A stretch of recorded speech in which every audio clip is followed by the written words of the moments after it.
Hi everyone, welcome to the channel Twin Bros. I am Juhi और आज हम लोग हमारे सीरीज का सेकंड चैप्टर कर रहे हैं which is public health and nutrition. तो हम इसमें सबसे इम्पोर्टेंट एमसीक्यूज और प्रीवियस ईयर क्वेश्चंस कवर करने वाले हैं। शुरू करते हैं। The first question is public health nutrition is an interdisciplinary field which includes first environmental health, second community health, third behavioral and occupational health या फिर fourth all of the above। तो इसका answer is all of the above। Usually all of the above में यही answer होता है which is the last option। तो it includes environmental health, community health, behavioral and occupational health, ये सब। Next, the work of public health practitioners is to identify the causes of substance abuse, develop interventions and programs to prevent the spread, focuses on individual patients or diseases, and fourth is first and second। यहाँ पे आपको पता होना चाहिए कि उनका काम क्या है। ऐसे थोड़ा बुक में मेंशन है बट वो आपको याद करना पड़ेगा तभी आप इसमें आंसर कर पाएंगे। So the answer here is first and second, which is identify causes of substance abuse and develop interventions। मतलब पहले तो देखना कि हो क्यों रहा है, फिर उसको हम कैसे ठीक कर सकते हैं, उसको प्रिवेंट कर सकते हैं, ये उनका काम होता है। Then nutritional health is influenced by access and availability of food, household distribution of food and food practices, none of the above या फिर first and second। तो क्या लगता है इसमें क्या हो सकता है? The answer is again first and second। Access and availability of food भी influence करता है nutritional health को, and household distribution of food and food practices भी, ये दोनों करते हैं। ये बुक में mentioned है, आप बुक रीड करेंगे, वीडियो एक्सप्लेनेशन देखेंगे, then you will know the answer। Third, the nutrition related problems in our country reveals low birth weight and child mortality, growth retardation among preschoolers या फिर micronutrient deficiency, and fourth all of the above। Here again the answer is all of the above। हमारे nutritional related problems में ये सारे problems देखे गए हैं। Next, malnutrition is due to what? Dietary pattern, lifestyle pattern, faster means of transportation या all of the above।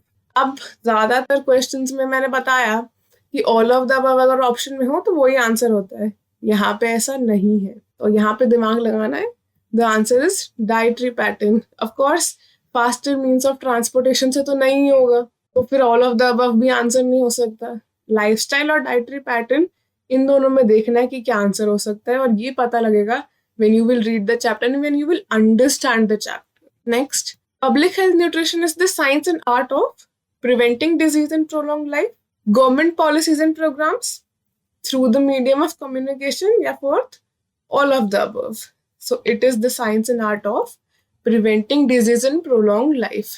ये public health nutrition की definition है, बुक में mentioned है, तो you have to know the definition, वरना आप सोचेंगे कि तो सारे ही होंगे and all of the above कर देंगे तो गलत हो जाएगा, right? Next, to promote public health nutrition, it is important to first identify the problem and its magnitude, second no need to understand why these problems occur, third plan strategies and implementation, fourth first and third। अब second option तो हो ही नहीं सकता because no need to understand why this problem occur, ये तो नहीं हो सकता ना। हमें तो understand करना है कि क्यों हो रहा है, root cause जानना है, तो ये नहीं हो सकता। Then of course the answer is both first and third. Also I hope आप बीच बीच में पॉज करके खुद आंसर करने की कोशिश कर रहे हो, because that is the way to practise these questions. इससे सबसे ज्यादा आपको हेल्प होगी। Next, basic causes of under nutrition are first quality and quantity of actual resources, political, cultural, religious, economic and social factors, third environment, technology and people, या fourth all of the above। अब ये हमने पढ़ा था कि basic causes के under क्या क्या आता है, बाकी कॉजेस के अंदर क्या क्या आता है। बेसिक कॉज के अंदर आता है ये सारे के सारे बेसिक कॉज के अंडर आते हैं, बट अगर यहाँ कुछ और होता ऑप्शन में तो फिर आपको ध्यान से पढ़ना पड़ता। तो बेसिक कॉज याद रखने बहुत इंपॉर्टेंट है कि उनके अंदर हेडिंग्स क्या क्या है। Next, household causes of under nutrition are sufficient access to food, adequate maternal and child care practices, clean water and hygiene, या फिर इनएडिक्वेट एजुकेशन। यहाँ आंसर बहुत ऑब्वियस है कि बाकी फर्स्ट 3 ऑप्शंस जो हैं वो अच्छा बता रही हैं, तो ऑब्वियसली फोर्थ ही होगा यहाँ पे। This is called elimination, eliminate करके हमने आंसर निकाला, तो this is इनएडिक्वेट education. Next, IDA results in paleness of conjunctiva of eyes, tongues and nail buds, या फिर night blindness, या फिर insufficient secretion of thyroid hormone, और fourth, abnormalities of the fetus। तो इसका answer is paleness of conjunctiva of eyes, tongues and nail buds। क्योंकि याद है हमने पढ़ा था कि अनीमिया में हमें पेलनेस होती है, सो दिस इज उससे रिलेटेड। बाकी सारे सिम्टम्स किसी और से रिलेटेड है जो हम अभी आगे देखेंगे। तो VAD जो है, it results in paleness of conjunctiva of eyes and tongues and nail buds, या फिर night blindness and reduced immunity, insufficient secretion of thyroid hormone, या फिर abnormalities of the foetus.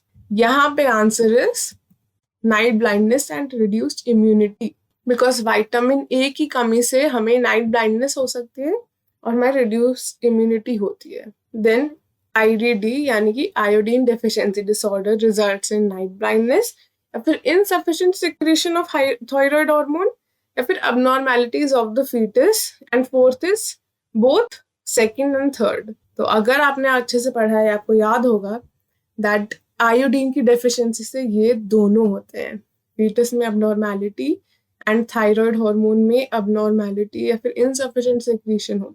Next, NNP features is या फिर are, क्या क्या features हैं? NNP का full form is national nutrition policy. तो उसके features, first comprehensive integral strategy, या फिर second fortification of essential food, या फिर थर्ड दोनों, ये ऑप्शंस। तो यहाँ पे आंसर इज दोनों। वो एक स्ट्रैटेजी बनाते हैं और वो फोर्टिफिकेशन भी करते हैं, मतलब एसेंशियल फूड्स के अंदर एडेड न्यूट्रिएंट्स डालते हैं ताकि वो खाना और भी ज्यादा बेनिफिशियल हो लोगों के लिए। That is called fortification. Next, ICDS scheme offers supplementary nutrition and health education, second health checkup and immunisation, third preschool non formal education and referral services, या फिर fourth all of the above.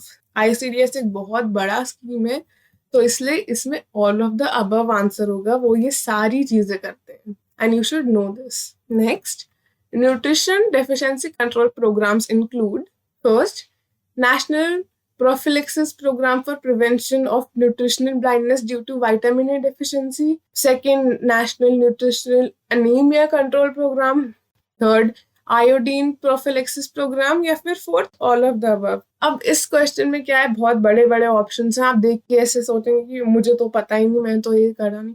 आपको क्या करना है, सारे आपको ऐसे याद रखने की जगह बस ये याद रख सकते हैं that nutritional deficiency control programmes में कौन कौन सी डेफिशिएंसीज कवर करने की कोशिश की गई है। उन्होंने विटामिन ए, अनीमिया, आयोडीन, ये सारी कमियों को दूर करने की कोशिश की थी। तो अब यहाँ पे नाम कोई भी दिया हो, इस पे ध्यान नहीं देना ज्यादा, हमें देखना है कि इन्होंने वो डेफिशिएंसीज एड्रेस की है कि नहीं। तो यहाँ पे वो सारी डेफिशिएंसीज है, तो आंसर होगा all of the above. Next, children attending primary school belonging to backward classes, backward scheduled caste and scheduled tribes, तो वो कहाँ पे कौन सा क्लास अटेंड करते primary school? ICDS, midday meal, SNP which is supplementary nutrition program, या फिर fourth all of the above. तो इसका answer is midday meal, because midday meal के थ्रू जो प्राइमरी स्कूल के बच्चे होते हैं वो belong to backward classes, scheduled caste, scheduled tribes, ये सब पढ़ते हैं मिड डे मील के थ्रू। वहाँ पे उनको खाना भी प्रोवाइड किया जाता है और एजुकेशन भी प्रोवाइड की जाती है। और अगर आप लाइन बाय लाइन बुक को पढ़ेंगे, विच आई एम एम्फसाइजिंग बार बार कि याद रखना बहुत इंपॉर्टेंट है, तो मिड डे मील की डेफिनेशन ही ये दी हुई है, तो आप इससे पहचान सकते हैं कि क्या पूछना चाहते हैं। नेक्स्ट हम आते हैं एजर्शन रीजनिंग पे। एजर्शन रीजनिंग कैसे आंसर करना है, ये मैंने अपने इस सीरीज के फर्स्ट वीडियो में, विच इज क्लिनिकल न्यूट्रिशन के वीडियो में, मैंने समझाया है कि कैसे आंसर करते हैं। तो अब हम देखते हैं कि क्वेश्चन क्या है। Assertion is public health refers to the collective action taken by community, society to protect and promote the health of the whole population. Reason, Public health is science of protecting and improving health of people and their communities. अब क्या ये दोनों statement सही हैं? अगर ये सही है तो क्या रीजन एजर्शन के लिए सही है या नहीं, उनमें लिंक बैठ रहा है कि नहीं? द आंसर इज बी, ये दोनों स्टेटमेंट सही तो हैं, but public health is science of protecting and improving the health of people and communities, ये स्टेटमेंट पहले स्टेटमेंट के रीजन नहीं है। दोनों अपने में सही है बट इनमें कोई लिंक नहीं है। Next, assertion, vitamin A is necessary for maintenance of healthy epithelium, normal vision, growth and immunity. उसका reason, beta carotene is red या फिर orange pigment found in many fresh fruits and vegetables converted into vitamin A. Now are both of this correct? ये सही है, और अगर सही है तो रीजन उसका assertion है कि नहीं? The answer is B again, ये दोनों सही है, बट बीटा कैरोटीन और विटामिन ए दो अलग अलग चीजें, दो अलग अलग न्यूट्रिशन में आता है, तो दोनों में रिलेशन है ही नहीं, कोई लिंक ही नहीं है, तो उसका वो रीजन कैसे हो सकता है ना? बाकी वो दोनों स्टेटमेंट्स अपने अपने में सही है, तो the answer is B. Next, assertion, the Ministry of Women and Child Development is implementing पोषण अभियान in 305 district to monitor and review the implementation of nutritional programs. इसका reason, Poshan Abhiyan was launch to target stunting, under nutrition, anaemia and low birth weight. तो क्या ये दोनों statement सही है? अगर सही है तो क्या रीजन और assertion में लिंक बैठ रहा है? द आंसर इज यस, दोनों में लिंक है और दोनों ही स्टेटमेंट सही है। पहले में भी पोषण अभियान की बात हो रही है और रीजन में भी पोषण अभियान की बात हो रही है, और वो ही उसका रीजन है कि क्यों वो लॉन्च हुआ था 305 डिस्ट्रिक्ट में, because they wanted to target stunting, under nutrition, anaemia and low birth weight. So with this we come to the end of the chapter. I hope आपको समझ आया हो।